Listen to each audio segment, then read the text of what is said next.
Salam. Bugün biz ədəbiyyatın ən nəhəng əsərlərindən birinə, Viktor Hugo'nun Səfillərinə birlikdə baxacağıq. Amma bu dəfə biraz fərqli tərəfdən. Gəlin romanın səhifələrindən kənara çıxaq və onu yaradan insanın ürəyindəki o böyük faciəyə, hər şeyi dəyişdirən o bir anlıq xəbərə fokuslanaq. Bu heç də romanın başlanğıcı deyil, yox.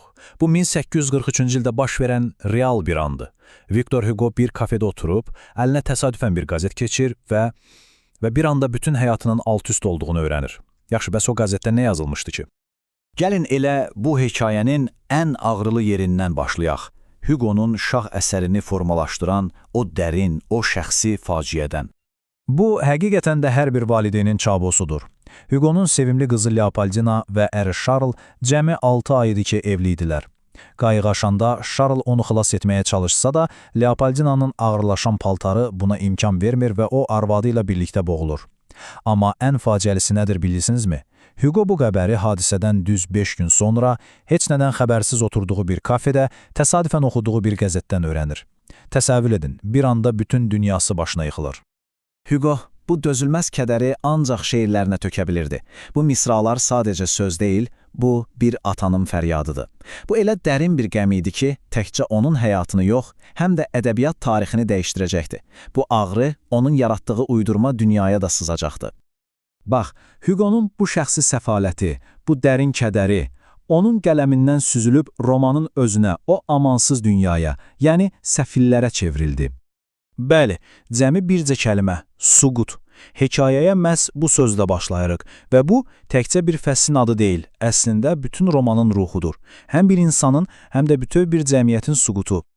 Və bu sükutun tam mərkəzində o dayanır, Jean Valjean. Romanın baş qəhrəmanı ilə ilk tanışlığımız bax belədir. Cəmiyyətdən qovulmuş, yorğun, ümidini itirmiş bir insan. Yaxşı, bəs niyə bu vəziyyətdədir? Səbəb nədir? 19 il, bəli, düz eşitdiniz, 19 il katorqa. Və bütün bunlar niyə? Bacısının ac uşağına bircə çörək oğurladığı üçün. Elə əsərin əsas sualı da buradan doğur. Ədalət deyilən şey nədir? Amma bax, belə bir ədalətsiz dünyada bütün hekayəni, bir insanın taleyini kökündən dəyişən tək bir an var. Bir mərhəmət anı. Hər şey dəyişən o an. İllər sonra cəmiyyətdə ilk dəfə ona insan kimi yanaşan biri olur, yepiskop Miriel. Ona sığınacaq verir. Bəs Valjean nə edir? İllərin qəzəbi, inamsızlığı öz sözünü deyir və o, gecə yepiskopun gümüşlərini oğurlayıb qaçır. Sanki bütün ümidləri boşa çıxarır. Amma sonra o inanılmaz an yaşanır. Polis Valjean'ı tutur, yepiskopun evinə gətirir. Və yepiskop nə edir? Nəinki yalan danışıb onu xilas edir, hətta üstəlik qalan gümüş şamdanlarını da ona hədiyyə edir. Bu sözlərlə o, sadəcə Valjean'ın canını qurtarmır, onun ruhunu satın alır və ona yeni bir başlanğıc üçün şans verir. Və indi gələk Hugo'nun o şəxsi itkisinin, romanın ən yadda qalan obrazlarında, xüsusilə də balaca Cosetta'nın simasında necə canlandığına. Bu, romanın bəlkə də ən ürək parçalayan hekayəsidir. Bir tərəfdə qızı Cosetta üçün hər şeyini, saçını, dişlərini, bədənini qurban verən ana Fantina var.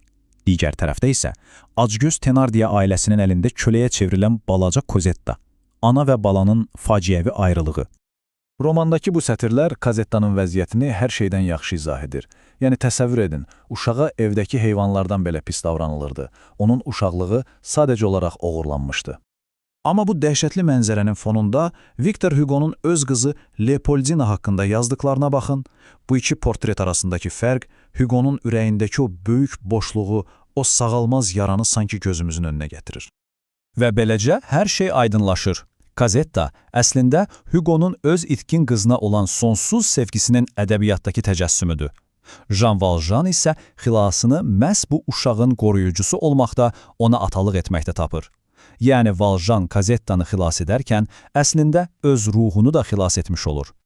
Yaxşı, gəlin indi romanla bağlı ən çox verilən suallardan birinə, o məşhur tənqidə toxunuq. Bu bitib tükənməyən kənar açıqmalar. Niyə Hugo hekayəni dayandırıb bambaşqa mövzulardan danışır? Həqiqətən də bu sual çoxlarını düşündürür. Hekayənin ən həyəcanlı yerində Paris kanalizasiyasının 50 səhifəlik tarixini oxumağın nə mənası var axı? Cavab sadədir. Bu hissələr hekayəni kəsmir, əksinə onu daha da dərinləşdirir. Məsələn, o kanalizasiya təsviri təkcə borular haqqında deyil, həm də cəmiyyətin görünməyən, unudulmuş üzvləri, yəni Jean Valjean kimi səfillər haqqında güclü bir metafordur. Hugo bu yolla sadəcə bir hekayə danışmır, bütöv bir fəlsəfi dünya yaradır. Və yenidən qaydaq Jean Valjeana. Qaydaq yepiskopun ona verdiyi o əmrin ən böyük, ən son sınağına. Vicdanlı bir insan olmaq. Vəziyyət belədir. Tamamilə günahsız bir adamı səhvən Jean Valjean sanıb həbs edirlər. İndi hörmətli bir mer olan əsl Valjean isə bir seçim qarşısındadır. Susub, azadlığını, hər şeyini qoruya bilər, amma bütün ömrünü bir başqasının məhvinə səbəb olduğu üçün vicdan əzabı ilə yaşayar. Ya da hər şeyi etiraf edib, o dəhşətli katorq həyatına ömürlük geri dönər. Bu, onun ən böyük imtihanıdır. Və o, seçimini edir. Ağzınacan dolu məhkəmə zalında ayağa qalxır və o məşhur sözləri deyir. O adam Jean Valjean deyil, mənəm. Bax, bu onun son xilasıdır. Bu, onun yepiskopa verdiyi sözü tutduğunun son sübutudur. O, hər şeyini qurban verərək vicdanını xilas edir.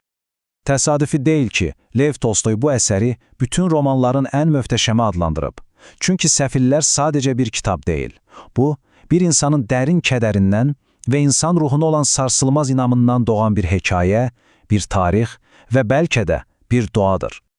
Və əsər bizə bu sualı miras qoyur: İnsanı məhv edən ədalətsizlikmi daha güclüdür, yoxsa onu yenidən ayağa qaldıran sevgi? Hugo'nun cavabı bəllidir.